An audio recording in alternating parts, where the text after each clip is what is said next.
12th graders graduating this year will make history when they become the first to receive the National High School Diploma. Fern Carey tonight tells us what this means for the country moving forward. Education officials encouraging high school students scheduled to graduate this year to ensure that they are meeting the requirements for the National High School Diploma. This year's crop of graduates will be the first to receive the diploma, which will be given out at a national graduation exercise at the National Stadium in June. However, in order to receive the document, Director of Education Lionel Sands says students must maintain a minimum 2-point grade point average from grades 10 through 12, along with other compulsory requirements.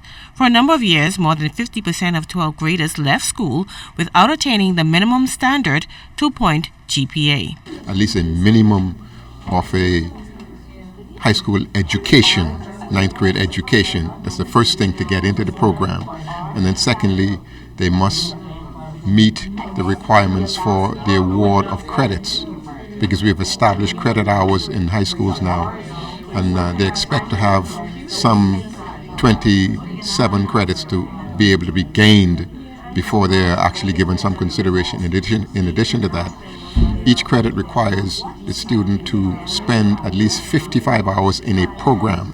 Mr. Sands says requirements for the National Diploma are the same for both the public and private schools and includes punctuality, job readiness training, attendance, and parental involvement.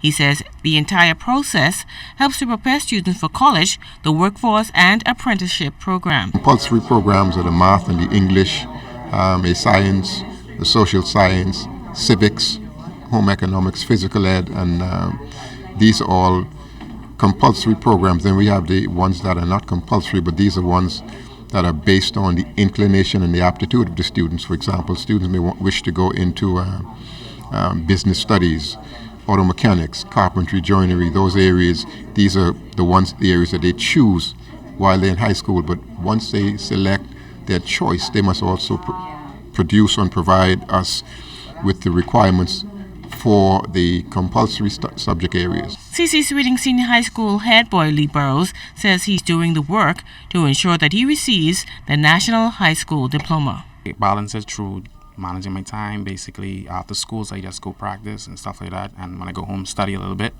I'm also currently in the Youth Empowerment Program. I'm president of my district, the Great Northwest. Yes, I go off to either Fulton University or George Brown, and study game development. Fern Carey, CNS Network News. Well, still on education, students at LW Young Junior High School getting an opportunity to increase their career options. The youngsters are learning Spanish through an initiative called Towards a Bilingual Bahamas, or TAB 2.0. The Bahamas Financial Services Board and the Ministry of Education have partnered on the initiative. BFSB's CEO, Tanya McCartney, says the program was introduced in other schools last year and it's already having a strong record. She noted that more bilingual speakers will be needed in the Bahamas as it looks to reposition the financial services sector for long-term growth and development. We believe that having another language and being able to speak bilingual makes our students more competitive as they seek to go into tertiary level studies, as well as they look to enter the job market. This goes beyond financial services. We think that there is a need throughout our country to have persons who are able to speak more than one language. Very often within Bahamas Financial Services member firms, we find that we are recruiting from abroad.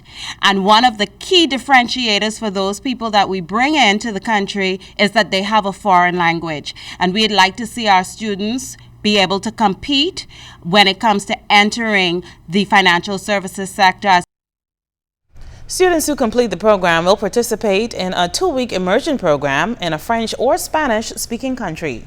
Excited about this program because of the new experiences. It looks like it's very interesting and look like we have a bright future. The program is very nice because most of the time people don't get this opportunity to get to speak different language in different kinds of schools.